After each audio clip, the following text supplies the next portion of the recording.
एक मशहूर हिंदी फिल्म का एक डायलॉग है, ये डायलॉग सनी देओल ने बोला है। डायलॉग है, तारीख पर तारीख, तारीख पर तारीख और तारीख पर तारीख, आखिरकार कब तक तारीखें आती रहेंगी।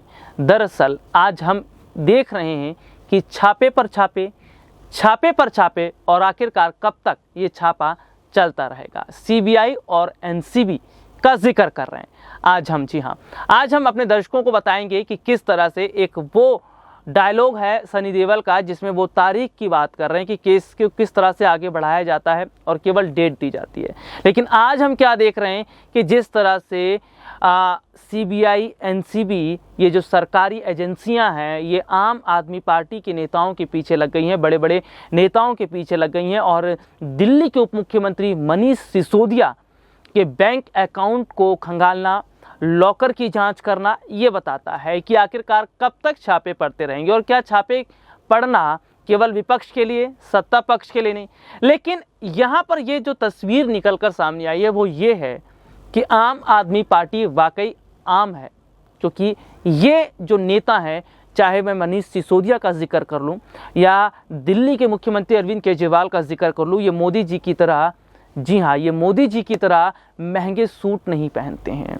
ये मोदी जी की तरह 30-30 या 60-60, 80-80 लाख रुपए के सूट नहीं पहनते। और हमने देखा है कि पीएम मोदी की जो ड्रेसेस है वो किस तरह से चेंज होती रहती है, गौर कभी भी कीजिएगा। लाल किले पर अभी हाल ही में भाषण दिया था, उनकी पगड़ी और ड्रेस का कोड अलग था।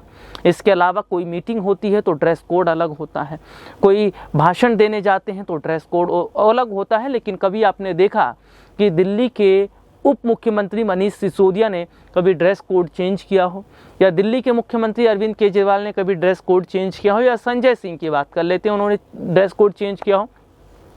पहले की वीडियोस को भी उठाकर देखिएगा और आज भी देखिएगा कि हमेशा पैंट और शर्ट में नजर आते हैं दिल्ली के उप मुख्यमंत्री मनीष सिसोदिया और दिल्ली के मुख्यमंत्री अरविंद केजरीवाल। लेकिन यहाँ पर हम देख रहे हैं कि एक के बाद एक जो छापे पड़े, लेकिन छापे पड़ने से हुआ क्या? कुछ भी नहीं। खाली हाथ आए थे और खाली हाथ ही जाएंगे। ये आज पता चल गया होगा सीबीआई को, पता चल गया होगा उन तमाम सरकारी एजेंसियों को कि हाथ उनके कुछ लगा नहीं है। और केवल प्रधानमंत्री नरेंद्र मोदी ने जो कहा था कोरोना के टाइम पे खाली थाली बजाने का, उस थाली की खनक आज भी दिखाई दे रही है, क्योंकि इन्होंने जो तमाम सरकारी एजेंसियां थी ये केवल खाली थाली बजा रहे थे। और जाहिर सी बात है, खाली थाली की आवाज़ तो बहुत ज़्यादा बुलंद होती ही है। तो यहाँ पर हम देख रहे थे कि काफ़ी समय से शराब नीति, शिक्षा नीति, तमाम मुद्दों पर बीजेपी दिल्ली सरकार को घेरने में लगी थी। लेकिन यहाँ पर निकल कर क्या आता है? कुछ भी नहीं, कुछ भी सबूत हाथ नहीं लगते। हालांकि इन सब के बीच मनीष सिसोदिया की पत्नी है, उनका कुछ बयान सामने आया है। सूत्रों की तरफ से जानकारी मिली है कि उन्होंने कहा कि केवल और केवल उन्हें परेशान करने के लिए किया जा रहा है। ये सब केवल इसलिए किया जा रहा है ताकि आम आदमी पार्टी को रोका जाए। दरअसल बीजेपी इस वक्त अगर सबसे ज़्यादा किसी से डरी हुई है तो वो है आम आदमी पार्टी।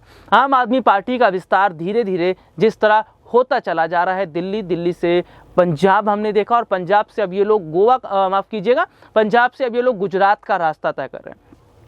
हालांकि जो रास्ता तय किया जाता है वो दिल्ली में बैठकर तय किया जाता है, तो दिल्ली से गुजरात की दूरी अभी उतनी दूर भी नहीं है जितना बीजेपी समझने की कोशिश कर रही है, क्योंकि आम आदमी पार्टी गुजरात चुनाव जीतने के लिए तमाम तरह की नीति बना रही है। ऐसे में देखा जा रहा है कि ऐसे दिल्ली में ही आम आदमी पार्टी को रोका जाए, लेकिन तमाम कोशिशें करने के बावजूद बीजेपी आज नाकामयाब होती नजर आ रही है। तो मौजूदा समय के अंदर जो हालात, जो स्थिति बनी है वो ये है कि जिस तरह से छापे अभी हाल ही में पड़े हैं, जिस तरह से तमाम चीज़ों को खंगाला गया है, चाहे वो मनीष सिसोदिया के बैंक लॉकर हो, उनकी पत्नी के बैंक लॉकर हो, उनके अकाउंट्स की डिटेल हो, कुछ ज़्यादा नहीं मिला है। मामूली से एक आम इंसान के पास 50-60 हज़ार रुपये जो नकदी होती है, इसके अलावा और कुछ ज्वेलरी, इसके ज़्यादा और कुछ नहीं मिला। तो ये साफ पता चलता है कि बीजेपी केवल हो हल्ला करने वाला काम करती है, खाली थाली बजाने का काम करती है, और खाली थाली जिस तरह से शोर मचा रही है ये अब सबको सामने दिखाई देने लगा। हालांकि मनीष सिसोदिया की पत्नी ने